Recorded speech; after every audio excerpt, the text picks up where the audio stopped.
కాకరకాయ పులుసు ఎలా చేయాలో ఇప్పుడు మనం చూద్దాం. 1 కిలో కాకరకాయలు తీసుకొని చిన్న ముక్కలుగా కోసి పెట్టుకోవాలి. ఉల్లిపాయ ముక్కలు, టమాటో ముక్కలు, చింతపండు రసం రెడీగా పెట్టుకోవాలి.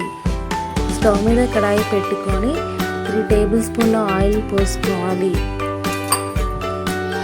ఆయిల్ వేడెక్కాక అందులో తాలింపు గింజలు వేసుకోవాలి.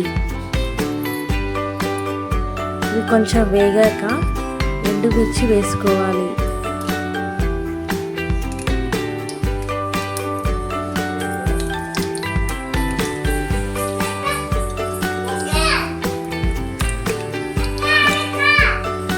ఉల్లిపాయ ముక్కలు వేసుకోవాలి.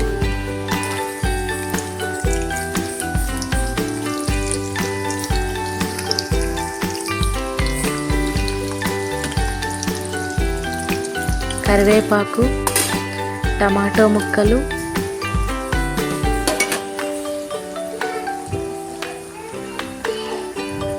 పసుపు, అల్లం వెల్లుల్లి పేస్ట్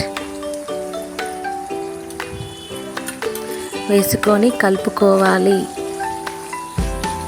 ఇది పూర్తిగా వేగాక కాకరకాయ ముక్కలు వేసుకొని కలుపుకోవాలి.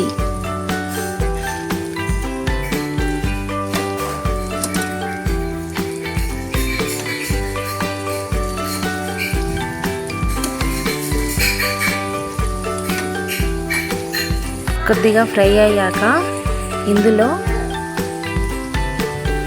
కారం, ఉప్పు, ధనియాల పొడి వేసుకొని కలుపుకోవాలి.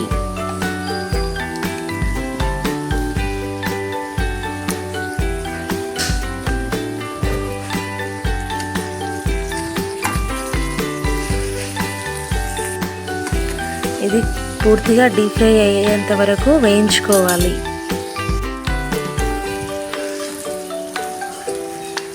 ఇందులో చింతపండు రసం వేసి కలుపుకోవాలి.